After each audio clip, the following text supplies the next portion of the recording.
जय जगन्नाथ। प्राण पुरुषोत्तम अनंत कोटि ब्रह्मांडर नायक जगतर नाथ जगन्नाथ महाप्रभुंकर श्री चरणारविंदरे दासर साष्टांग प्रणिपात। दर्शक बंधु आपण मानक ओडिशा 365 चैनल द्वारा प्रस्तुत श्री जगन्नाथ महिमा कार्यक्रम को अनेक अनेक स्वागत।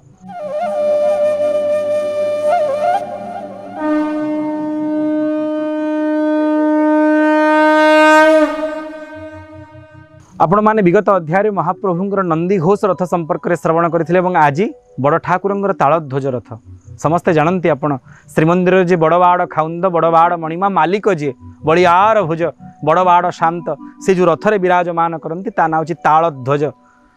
रथ तालध्वज कहीं तार अनेक कारण अच्छे तन्मध्यरु जो कारणटी सर्वसम्मत से ही शुभारंभ करा जाऊ शास्त्रीय कारण आपण माने समस्ते जानती बड़ ठाकुर होउचंती चतुर्दश ब्रह्मांडर धूर धारणकारी 14 ब्रह्मांड को से धारण करिसेंती।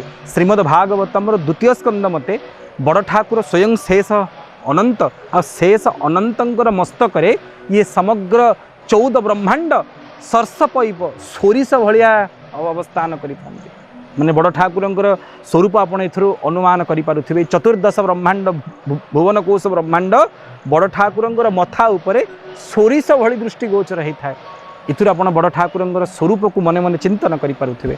आ जेउ महाप्रभु स्वयं विश्व महाप्रभुंकर हजार ना भितरु प्रथम ना होची विश्व विष्णुर्वषट्कारो भूत भव्य भवत प्रभु। प्रथम ना होची विश्व माने समग्र विश्व होची जहांकर स्वरूप ब्रह्मांड माळ माळ होई जालोम कूपे विराजई से महाप्रभु जी जगतर आधार तांकु आधार भाव धारण करिथांती बड़ ठाकुर नुहे। स्वयं बड़ ठाकुरंकर शेष अनंतर शज्यारे महाप्रभु अनंत शयन करिथांती। ता माने ये महाप्रभु मध्य बलियार कारण जे महाप्रभु धारण करुचंती जे जगदाधार तांकर मध्य आधार होचंती बलियार भुज बड़वाड़ नायक बठाकुरे भारी दयालु बड़वाड़ मणिमा।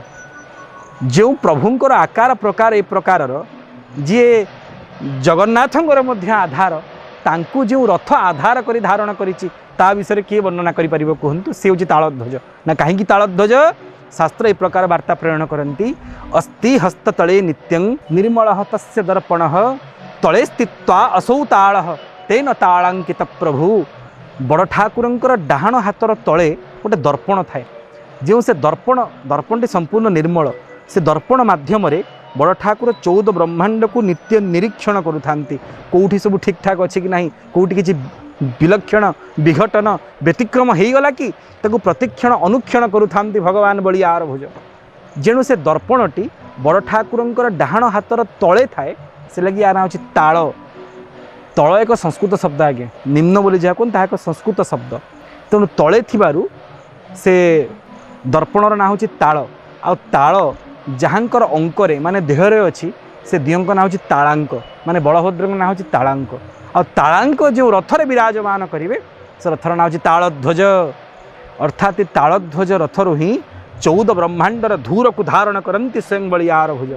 एवं प्रभुंकर से तालवन विहार करुवा स्वरूप को देखी जेतेबेले से तालध्वज रथरे विराजमान करिथांती ओडिशार बरपुत्र रीतिजुगर विशिष्ट कवि ब्रजनाथ बड़जेना हिंदी गुंडीचा विजय काव्य कहती देखो बलदेव तालध्वज काम पाल धवल वर्ण दैत काल मंद मंद हासी जाके नहीं वैर मित्र प्रबल अमल घृमित नेत्र बृंदारक बृंद बंद्य बहुत करुणा राशि। आहा बहुत करुणा राशि तांकोठु बड़ी दयालु ब्रह्मांड रे कौनसी स्थान रे केही भी नाहंती। सेथिपाई निजे केवल करुणार बारिधारा को प्लावित करने निमंते निजे विराजमान करिचंदी तालध्वज रथरे। ये प्रथम कारण।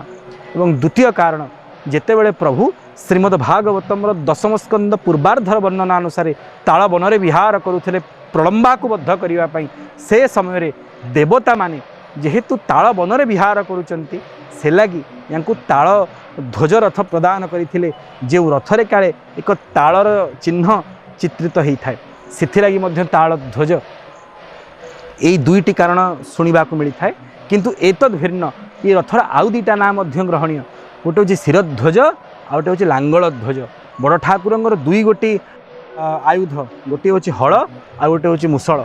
बाँ हाथ में हल को धारण करती डाहाण हाथ में मुसल को धारण करती। हल ना हूँ संवर्तक आ मुसल ना हूँ सौनंद। बाँ हाथ में जो संवर्तक हल को धारण करती तार मूल कारण हूँ हलेन सर्वान असुरार निकृष्य ଯେତେବେଳେ ବଡ଼ ଠାକୁର ଅସୁରକୁ ବଦ୍ଧ କରିବା ପାଇଁ ଯାଆନ୍ତି ହଳ ମାଧ୍ୟମରେ ସେ ଅସୁରମାନଙ୍କୁ ଟାଣିକି ଆଣିବେ। ଆଉ ଚକାର ଚୂର୍ଣ୍ଣଂ ମୁଷଳ ପ୍ରହାର, ଏଇ ଡାହାଣ ହାତରେ ଯେଉଁ ମୁଷଳ ଅଛି ସୌନନ୍ଦ, ସେଥିରେ ତାକୁ ଚୂର୍ଣ୍ଣ ବିଚୂର୍ଣ୍ଣ କରିଦେବେ, ବିଧ୍ୱଂସ କରିଦେବେ। ଚକାର ଚୂର୍ଣ୍ଣଂ ମୁଷଳ ପ୍ରହାର ହି यह कृष्ण मासाब्द्य बलं बलियान भक्त्या भजे तंग बलभद्र राम। से बलियार भुजंगर जो दुईटी आयुध होउछन हल एवं मुसळ।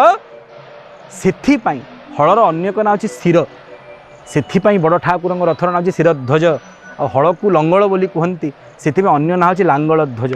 दर्शक बंधु, जितेबाला महाप्रभुंकर गुंडीचा यात्रा दिन प्रभुंकर सकाळ धूप पूजा अनुष्ठित होउतबो से समय चाहाणी मंडपर देउल पुरोहित एवं मुक्तिमंडपर श्रोत्रिय ब्राह्मणों द्वारा गोटे होमर आयोजन करा जना जो रथ प्रतिष्ठा होम।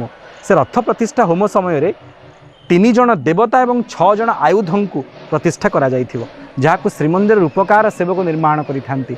बड़ ठाकुर रथरे नृसिंह, महाप्रभु रथरे पंचमुखी हनुमान एवं माँ भद्रांक रथरे स्वयं भगवती भुवनेश्वरी काठ प्रतिमा निर्माण करा जाइथिबो। ये 3 गोटी मूर्ति एवं ता सहित 6 गोटी आयुध, बड़ ठाकुर हल आ मुसळ, मांकर पदम आ कल्हार, आ महाप्रभुंकर उभय शंख एवं चक्र ताकू तैयारी कराइथिबो, चित्रित कराइथिबो, खोदेई करा जाइथिबो। एवं रथ प्रतिष्ठा होम समय देउल पुरोहितंक द्वारा ये 6 गोटी आयुध एवं तत्सहित ये 3 जन देवता नृसिंह, महावीर एवं तत्सहित भुवनेश्वरी को प्रतिष्ठा करा जिवो।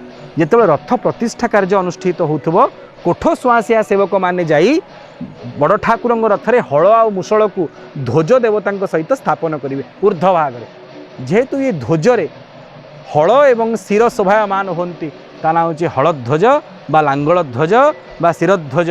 जेहेतु तालवन रथ को प्रदान करा जाइथिला से लगी तालध्वज एवं हाथ तले थिबारु ताल, दर्पण थिबारु ताल, ताल जहाँक अंकरे से तालांक, तालांक जो रथरे विराजमान करती एवं तांकर ध्वज शोभायमान हुए से लगी तालध्वज। एमिति 5 गोटी कारण को सन्निहित करी बड़ ठाकुर रथर ना हूँ तालध्वज। सेमिति सुभद्रांक रथरे जेणु आयुध भाव में पद्म एवं कल्हार, पद्म एवं कहीं शोभायमान होती से लगी माँ रथर ना हूँ पद्मध्वज। आ महाप्रभु रथरे जेणु शंखचक्र शोभायमान होती तत्सहित गरुड़ मध्य थांती महाप्रभु रथरे प्रतीकात्मक भाव में से लगी महाप्रभु रथर ना चक्रध्वज अबा गरुड़ध्वज भाव में नामित करा जाई थाए। एमिति होउची जगन्नाथ महाप्रभु रथ संस्कृति। प्रभुंकर पाखरे शास्त्रीयता निश्चित थिबो, बिना शास्त्रीय प्रमाण रे महाप्रभु पाखरे कौनसी विधान अनुष्ठित होंती नहीं। प्रत्येक विधानर मूल केन्द्रबिंदु शास्त्र, शास्त्रर मर्यादा उपरे ही, शास्त्रर मूलदुआ उपरे ही स्वयं जगन्नाथ महाप्रभुंकर विशाल संस्कृति आज मध्य शोभायमान होइचंती, दंडायमान होइचंती। ए होची बड़ ठाकुरंगर तालध्वज रथर स्वतंत्र कथा। निजे सबुज एवं लोहित रंगर वस्त्रावरण रे बेष्टनी मध्य शोभायमान होउथुवा बड़ ठाकुरंकर रथरे जेतेबेले स्वयं नीलांबर बलियार भुज बड़बाड़ नायक ठाकुर विराजमान करेंगे, तार शोभा, तार प्रभा, तार कांति, तार आभा बहुगुणित हम। यह निसंदेह आपण से बलियार भुजों को प्रार्थना करूँ प्रभु आपण एमिति दया एमिति कृपा आम उपरे प्रतिनित्य वर्षण करूँ। आपणकर तालध्वज रथर दर्शन रे आमर समस्त प्रकार बेताल गुण दूरीभूत हो। जय जगन्नाथ।